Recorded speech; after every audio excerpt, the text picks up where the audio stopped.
Hello, it's Garnet here, and I have a guest on the video today.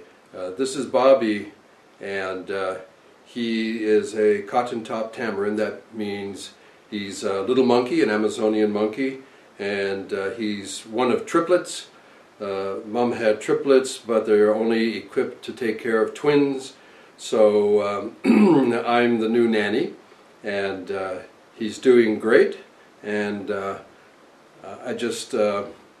spent a lot of time with him at this point, so anyway, that's why he's here today. So this is Bobbie. I don't know if you can see. He's quite small. When they're adults, they're about the size of a squirrel. Anyway, okay. Your brain is like perfume. That's the title of this video, and I'll try to explain what I mean.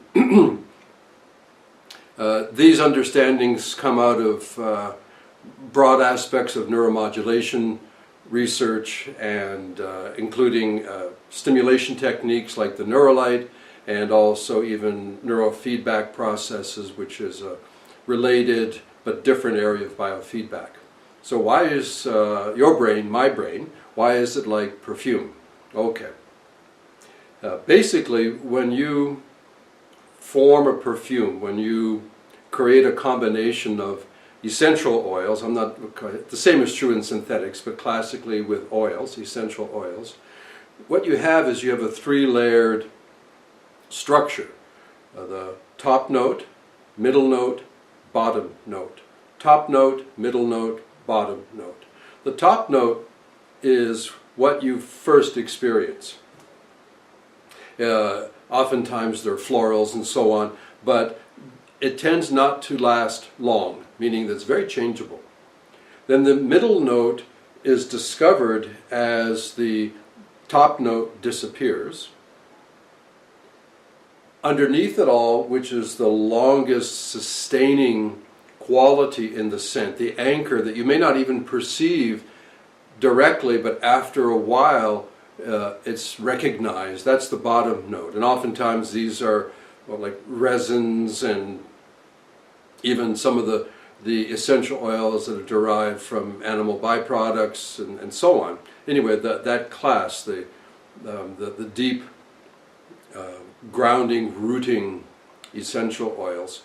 So a perfume typically has a top note, which is the first experience. It's very changeable, highly volatile. Then you've got a middle note that sort of holds it in the moment.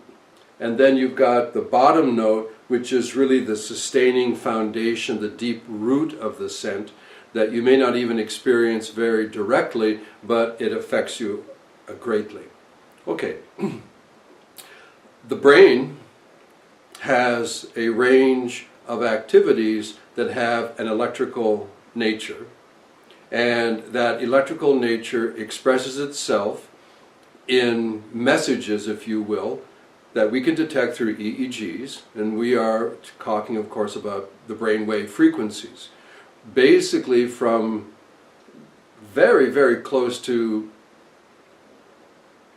less than 1 hertz, actually.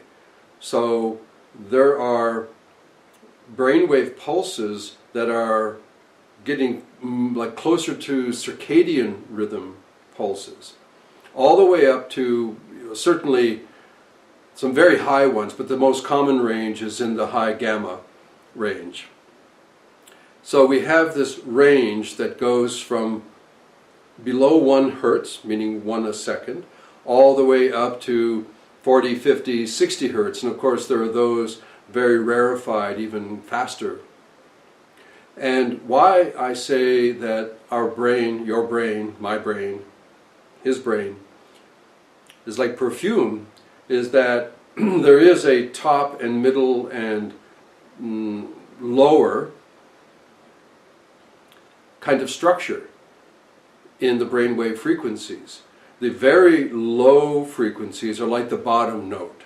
They're sustained for long periods, they don't change rapidly, they create a kind of a rooting foundational aspect in brain function. Those are the low frequencies, the deltas and even into the thetas. Then you've got the middle zone that creates a lot of relationships. It's changeable, but certainly more changeable than the bottom note, the lower frequencies. And then you have the very high frequencies when you're going up into the betas and into the gammas, and they're very transitory. They'll come and go and come and go and come and go, and they're changed rather easily and quickly. So when you consider the relationship that we have in our attempts to influence the brain, we have to consider this perfume-like structure, these volatile top notes, the high frequencies that are very changeable, and the middle notes that act as a kind of transitional zone and creates a lot of context in the moment. And then you've got these bottom notes, the low ranging brainwave frequencies that hold it all together in very slow, persistent rhythms. Now, when you begin to appreciate that, you would better understand the compositional nature of the neurolite. The brain being like a perfume, having this top, middle, and bottom, low, slow frequencies, middle, and high frequencies, and the degrees of dynamic change, you can better understand why. Of course, with the neurolite, we use both light and sound. It's all composed into one song, I guess you could say. Not just being a song that you hear, a brain song. Sometimes I've said in the past that I use the sound like the drummer and the bass player in a rock band, and that I use the light like a lead guitar and a vocalist.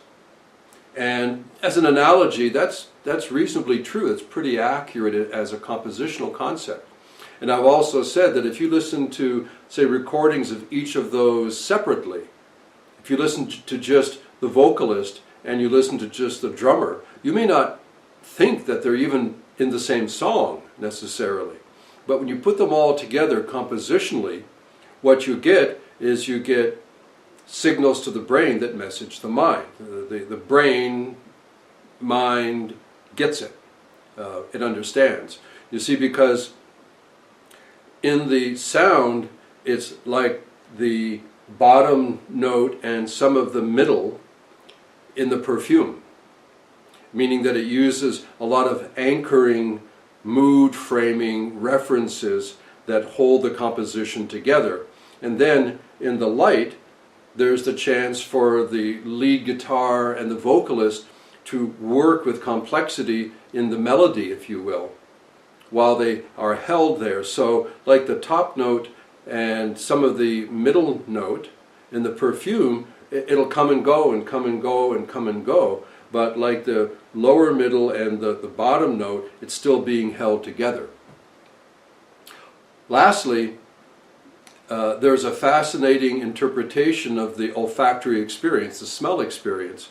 The biochemical view is the old lock and key where the molecule fits into a receptor site by shape.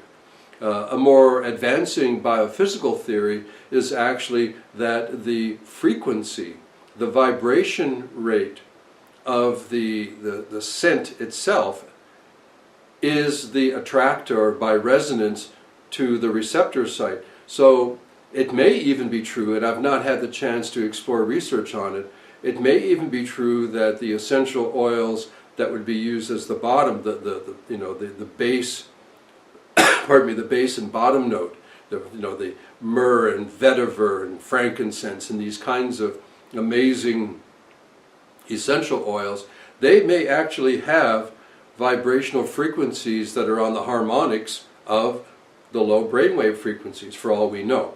I'm not making the claim, but when you start to think of smell in relation to perfume and smell in relation to biochemistry and biophysics and the relationship to the brain, I don't think it's coincidence. Just a thought. Thanks very much. And Bobbie, you doing okay? Yeah, maybe I'll try to give you, I don't know if this will work, a more close-up view. I'm not sure if we're in the frame. Okay, bye-bye.